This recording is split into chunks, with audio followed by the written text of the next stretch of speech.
বন্ধুরা, বাড়িতে যখন কোনো সবজি থাকবে না বা কোনো সবজি রান্না করতে ইচ্ছা করবে না, তখন 1 কাপ বেসন দিয়ে এই রেসিপিটা বানিয়ে দেখুন। এতটা সুস্বাদু হয় যে এই রেসিপিটাই মনে হবে বারবার করে বানিয়ে খাই। এর জন্য আমি একটা ছোটো বাটির 1 বাটি বেসন নিয়ে নিয়েছি, আর এখানে দিয়ে দিচ্ছি 1/2 চামচ গোটা জিরে, দিয়ে দিচ্ছি 1 চামচ জোয়ান, আর জোয়ানটা হাতে ঘষে একটু দিচ্ছি, এতে করে ভীষণ ভালো একটা ফ্লেভার আসে। খুব সামান্য একটু দিচ্ছি হিং, আর কালারের জন্য দিচ্ছি একটু হলুদ গুঁড়ো, আর সামান্য একটু দিয়ে দিচ্ছি ঝাল লঙ্কার গুঁড়ো। এর পরিবর্তে আপনারা লঙ্কা কুচিরও ব্যবহার করতে পারেন। স্বাদ অনুযায়ী দিয়ে দিলাম লবণ। এবার শুকনো উপকরণগুলোকে খুব ভালোভাবে একটু মিশিয়ে দিচ্ছি। যখনই কোনো সবজি খেতে ইচ্ছা করবে না আর নিরামিষের দিনে এই রেসিপিটা কিন্তু বানিয়ে নিতে পারেন। একটু একটু করে জল দিয়ে একটা ব্যাটার আমাদেরকে তৈরি করে নিতে হবে। খুব বেশি কিন্তু একদম জল দিয়ে দেবেন না, অল্প অল্প করে জল দিয়ে একটা ব্যাটার করব। খুব পাতলাও না আবার খুব ঘনও না, এরকমভাবেই ব্যাটারটা আমি করে নেব। আপনাদেরকে আমি ঘনত্বটা এখানে দেখিয়ে দেব। তো এই ব্যাটারটা কিন্তু খুব ভালো করে একটু ফেটিয়ে নিতে হবে। যত ভালো করে ফেটাবেন ততই কিন্তু একদম নরম তুলতুলে স্পঞ্জি তৈরি হবে এই বড়াগুলো। তো এখন দেখুন খুব ভালো করে ফেটিয়ে নিয়েছি, আর কালারটাও কিন্তু এখন একদমই চেঞ্জ হয়ে গেছে। তো মোটামুটি 1-1.5 মিনিট মতো ভালো করে একটু এটাকে ফেটিয়ে নিতে হবে। আমি হাতের সাহায্যে ফেটাচ্ছি, আর দেখুন ঘনত্বটা এরকম হবে, খুব পাতলাও না আবার খুব ঘনও না। এবার এর মধ্যে দিয়ে দিচ্ছি খুব সামান্য একটু ধনেপাতা কুচি। এটা অপশনাল, আপনাদের হাতের কাছে থাকলে কিন্তু দিতে পারেন, খেতে কিন্তু ভীষণ ভালো লাগে। আর দিচ্ছি খুব সামান্য একটু বেকিং সোডা।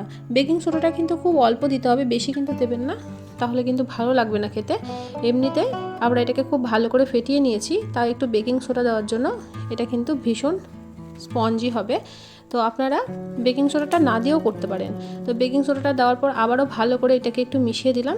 এখন কিন্তু এটা আমাদের একদম রেডি হয়ে গেছে। এটাকে একটা সাইডে আমি রেখে দেবো। এবার একটা মশলা বানিয়ে নেবো। তো এর জন্য এখানে একটা মিক্সিং জারের মধ্যে নিয়ে নিয়েছি কিছুটা ধনেপাতা। তো এই ধনেপাতাটা দিলে কিন্তু খেতে ভীষণ ভালো লাগে। তো ঝাল অনুপাতে আমি দিয়েছি 3টে কাঁচা লঙ্কা, একটা ছোট সাইজের টমেটো, আর কয়েক টুকরো আদা। এটাকে জল না দিয়ে ভালো করে একটু বেটে নেবো। এবার এই বড়াগুলো ভেজে নেবো। তো তার জন্য একটা কড়াইয়ের মধ্যে দিয়ে দিলাম বেশ কিছুটা সাদা তেল। তেলটাকে ভালো করে গরম করে নিয়েছি, আর এদিকে দেখুন এখানে ভালো করে কিন্তু আমি ব্যাটারটাকে আবার একটু ফেটিয়ে নিলাম। এবার ছোট্ট ছোট্ট করে এখানে আমি বড়ার মতো করে ভেজে নিচ্ছি। আর এইগুলো কিন্তু একদম বেশি বড় বড় করে দেবেন না, একটু ছোট ছোট করে দেবেন, কারণ তেলের মধ্যে দেওয়ার পর কিন্তু এগুলো বেশ ফুলে যাবে।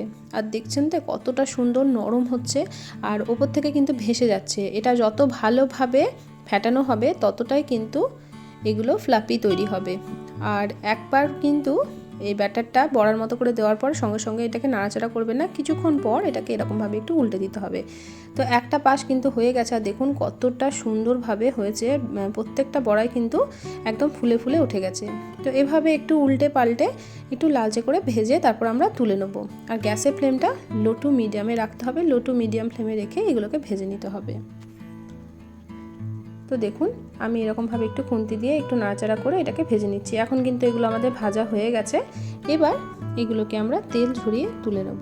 তো বন্ধুরা, আজকের রেসিপিটা কে কোথা থেকে দেখছেন অবশ্যই কমেন্ট করে জানাবেন। আপনাদের সুন্দর সুন্দর কমেন্টেই কিন্তু আমি রান্নার উৎসাহ পাই।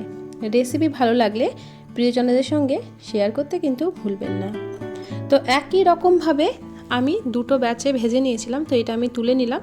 তো আবার সেকেন্ড ব্যাচটাও একই রকমভাবে দিয়ে দিচ্ছি। আজকে যারা প্রথমবার আমার চ্যানেলটিতে এসেছেন, আমার রেসিপি সামান্য হলেও ভালো লেগে থাকলে চ্যানেলটিকে সাবস্ক্রাইব করে পাশে থাকার অনুরোধ রইল। পাশে থাকার বেল বাটনটিকে প্রেস করে অল নোটিফিকেশানটা অন করে রাখবেন, যাতে নিত্য নতুন কোনো রেসিপি দিলে সবার আগে আপনাদের কাছে নোটিফিকেশান পৌঁছে যায়। তো বন্ধুরা, কোনো রকম পেঁয়াজ আদা রসুন ছাড়া সম্পূর্ণ নিরামিষভাবেই কিন্তু আজকে রেসিপিটা বানাচ্ছি। যে কোনো নিরামিষের দিনে আপনারা কিন্তু ঝটপট করে এই রেসিপিটা বানিয়ে দেখতে পারেন। খেতে কিন্তু ভীষণই ভালো লাগে। মাছ মাংস ছাড়া কিন্তু এই রকম ধরনের রেসিপিগুলো একবার হলেও বানিয়ে দেখতে পারেন। এতটা তেল আমাদের প্রয়োজন নেই, এই তেলটা আমরা কমিয়ে নিলাম। তো আমি এখানে ওই 1.5 চামচ মতো সাদা তেল রেখেছি। আমি রান্নাটা সাদা তেলেই করে নিচ্ছি। এবার তেলের মধ্যে দিয়ে দিলাম 1 চামচ জিরে, একটা তেজপাতা, আর দিচ্ছি কয়েক টুকরো এলাচ, দারচিনি, লবঙ্গ, আর একটা শুকনো লঙ্কা। ফোড়ন থেকে একটা মিষ্টি গন্ধ বেরিয়েছে। এখন বেটে রাখা মশলাটা এর মধ্যে দিয়ে দিলাম। মশলাটাকে ভালো করে একটু কষিয়ে নিতে হবে। গ্যাসের ফ্লেমটা একদম লোতে রেখেছি, লোতে রেখে কিন্তু মশলাটাকে আমি কষিয়ে নিচ্ছি। এখানে মশলাটা একটু দরদরা করে বেটেছি, আমি যেহেতু টমেটো দিয়েছিলাম তাই এখানে জল ছাড়াই বেটেছি, তাই কিন্তু একটু দরদরা করে মশলাটা বাটলে খেতে ভালো লাগে। এবার দিয়ে দিলাম সামান্য একটু হলুদ গুঁড়ো, একটু কাশ্মীরি লঙ্কার গুঁড়ো, হাফ চামচ জিরে গুঁড়ো, হাফ চামচ ধনে গুঁড়ো আর সামান্য একটু ঝাল লঙ্কার গুঁড়ো, তবে ঝালটা আপনারা আপনাদের প্রয়োজন মতো এখানে ব্যবহার করবেন। এবার মশলার বাটিটা ধোয়া সামান্য একটু জলও দিয়ে দিলাম, যেহেতু আমরা গুঁড়ো মশলা ব্যবহার করেছি তাই তলায় যাতে ধরে না যায়, তাই সামান্য একটু জল দিয়ে আবারও একটু কষিয়ে নিতে হবে।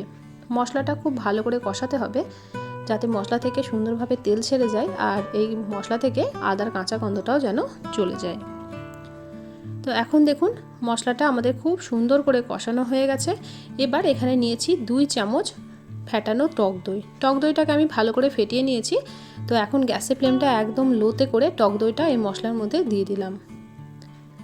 তো টক দইটা দিয়েও ভালো করে একটু কষিয়ে নিতে হবে। টক দইটা দিলে কিন্তু খেতে ভীষণ ভালো লাগে, হাতের কাছে টক দইটা থাকলে অবশ্যই করে দেওয়ার চেষ্টা করবেন। তো এখন দেখুন কষাতে কষাতে মশলা থেকে কিন্তু খুব সুন্দরভাবে তেল ছেড়ে গেছে। এবার এর মধ্যে আমরা দিয়ে দেবো খুব সামান্য একটু রোস্টেড বেসন।